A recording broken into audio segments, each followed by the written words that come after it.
Assalamualaikum warahmatullahi wabarakatuh. Perkenalkan, nama saya Sanita Putri Danier dari kelas 10 MIPA 4. Saya akan sedikit menjelaskan tentang Khalifah Ali bin Abi Thalib. Ali bin Abi Thalib radhiyallahu an lahir pada hari Jumat tanggal 13 Rajab di kota Mekah sekitar tahun 600 Masehi.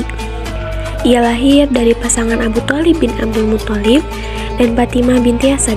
Ketika lahir, ibunya memberi nama Haidar yang artinya singa. Namun ayahnya lebih suka memberi nama Ali, artinya tinggi dan luhur. Abu Thalib adalah kakak Abdullah, ayah Nabi Muhammad SAW. Jadi Ali bin Abi Thalib radhiyallahu an dan Nabi Muhammad SAW adalah saudara sepupu. Sejak kecil, Ali bin Abi Thalib radhiyallahu an tinggal serumah dengan Nabi Muhammad SAW. Ketika dalam asuhan sepupunya, inilah Ali bin Abi Thalib radhiyallahu an mendapat cahaya kebenaran, yakni Islam. Keputusan ini dilakukan Ali bin Abi Thalib radhiyallahu an ketika usianya baru 10 tahun. Secara keseluruhan, ia adalah orang ketiga yang memeluk Islam dan yang pertama dari golongan remaja. Terpilihnya Ali bin Abi Thalib radhiyallahu an sebagai khalifah. Setelah Khalifah Utsman bin Affan radhiyallahu an meninggal, kaum muslimin meminta Ali bin Abi Thalib untuk menjadi khalifah. Akan tetapi, ada beberapa tokoh yang menolak usulan tersebut, di antaranya Muawiyah bin Abi Sufyan. Sebaliknya, pihak Ali bin Abi Thalib berpendapat bahwa masalah kepemimpinan sebaiknya diselesaikan terlebih dahulu. Perbedaan pendapat tersebut menjadi awal pecahnya persatuan kaum muslim saat itu. Akhirnya, Ali bin Abi Thalib tetap diangkat menjadi khalifah meskipun ada beberapa kalangan yang tidak bersedia mengakuinya. Kebijakan dan strategi Ali bin Abi Thalib radhiyallahu an. Khalifah Ali bin Abi Thalib radhiyallahu an memerintah hanya 6 tahun. Selama masa pemerintahannya, ia menghadapi berbagai pergolakan. Pemerintahannya nyaris tidak pernah stabil. Pada masa pemerintahannya, ada beberapa kebijakan dan strategi yang diterapkan oleh beliau, di antaranya sebagai berikut. A. Mengganti pejabat yang kurang kompeten. Khalifah Ali bin Abi Thalib radhiyallahu an menginginkan sebuah pemerintahan yang efektif dan efisien. Oleh karena itu, beliau kemudian mengganti pejabat-pejabat yang kurang kompeten dalam bekerja. Akan tetapi, kebanyakan pejabat tersebut berasal dari keluarga Khalifah Utsman bin Affan radhiyallahu an atau Bani Umayyah. Akibatnya, makin banyak kalangan Bani Umayyah yang membenci Khalifah Ali bin Abi Thalib radhiyallahu an. B. Membenahi keuangan negara Baitul Mal. Khalifah Ali bin Abi Thalib radhiyallahu an juga melakukan penyitaan harta para pejabat yang diperoleh secara tidak benar.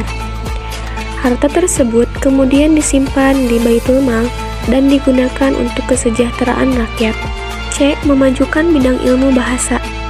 Pada masa pemerintahan Khalifah Ali bin Abi Thalib radhiyallahu an, penulisan huruf hijaiyah belum dilengkapi dengan tanda baca seperti kasroh, fathah, dhammah, dan tasydid.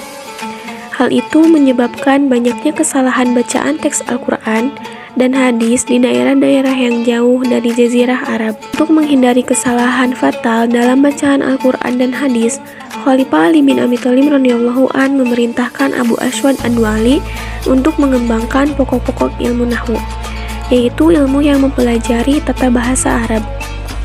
Keberadaan ilmu nahwu diharapkan dapat membantu orang-orang non-Arab dan mempelajari sumber utama ajaran Islam, yaitu Al-Quran dan hadis. D. Memajukan bidang pembangunan. Khalifah Ali bin Abi Thalib radhiyallahu an memberikan perhatian khusus pada pembangunan kota Kufah. Pada awalnya, kota Kufah dijadikan pertahanan oleh Muawiyah. Akan tetapi, kota Kufah kemudian berkembang menjadi pusat ilmu tafsir, ilmu hadis, ilmu nahwu, dan ilmu pengetahuan lainnya. Pada waktu itu, perselisihan antara pendukung Khalifah Ali bin Abi Thalib radhiyallahu an dan Muawiyah semakin membesar. Perselisihan itulah yang menjadi awal berakhirnya pemerintahan Islam di bawah Khulafaur Rasyidin. Perselisihan berkembang menjadi peperangan. Di antara peperangan itu adalah Perang Jamal dan Perang Siffin. Berkat ketegasan dan ketangkasannya, Perang Jamal dimenangi Khalifah Ali bin Abi Thalib radhiyallahu an. Setelah kebijakan tersebut diterapkan, Ali bin Abi Thalib radhiyallahu an menghadapi pemberontakan Thalhah, Zubair, dan Aisyah. Alasan mereka memberontak karena Ali bin Abi Thalib radhiyallahu an tidak mau menghukum para pembunuh Utsman yang mereka menuntut bela terhadap darah Utsman bin Affan radhiyallahu an yang telah ditumpahkan secara zalim. Agar terhindar dari perang, Ali bin Abi Thalib radhiyallahu an mengirim surat kepada Thalhah dan Zubair agar keduanya mau berunding untuk menyelesaikan perkara tersebut secara damai. Namun, ajakan tersebut ditolak. Akhirnya, pertempuran yang dahsyat pun terjadi. Perang ini dikenal dengan nama Perang Jamal atau Perang Unta karena Aisyah dalam perang ini menunggang unta. Ali bin Abi Thalib radhiyallahu an berhasil mengalahkan lawannya. Zubair dan Thalhah terbunuh ketika hendak melarikan diri. Sementara Aisyah diamankan, kemudian dipulangkan ke Madinah dalam keadaan dihormati. Bersamaan dengan itu, kebijaksanaan Ali bin Abi Thalib radhiyallahu an juga mengakibatkan timbulnya perlawanan dari gubernur di Damaskus, yaitu Muawiyah. Muawiyah didukung oleh sejumlah bekas pejabat tinggi yang merasa kehilangan kedudukan dan kejayaan. Pasukannya bertemu dengan pasukan Muawiyah di Siffin. Pertempuran tersebut dikenal dengan nama Perang Siffin. Dalam Perang Siffin, Khalifah Ali bin Abi Thalib radhiyallahu an tertipu oleh muslihat pihak Muawiyah. Ali hampir memenangi, namun pihak Muawiyah meminta kepada Ali bin Abi Thalib radhiyallahu an agar diadakan perjanjian damai yang disebut perjanjian di Naumatul Jandal, dan perang ini diakhiri dengan tahkim atau arbitrase. Akan tetapi, cara tahkim ternyata tidak menyelesaikan masalah, bahkan menyebabkan timbulnya golongan ketiga, yaitu Khawarij. Artinya orang-orang yang keluar dari barisan Ali bin Abi Thalib radhiyallahu an. Akibatnya di ujung masa pemerintahan Ali bin Abi Thalib radhiyallahu an, umat Islam terpecah. Keadaan ini tidak menguntungkan Ali bin Abi Thalib radhiyallahu an. Munculnya kelompok Khawarij menyebabkan tentaranya semakin melemah. Sementara posisi Muawiyah semakin kuat. Pada tanggal 20 Ramadan 40 Hijriah 660 Masehi, Ali bin Abi Thalib radhiyallahu an terbunuh oleh salah satu anggota kelompok Khawarij, yakni Ibnu Muljam.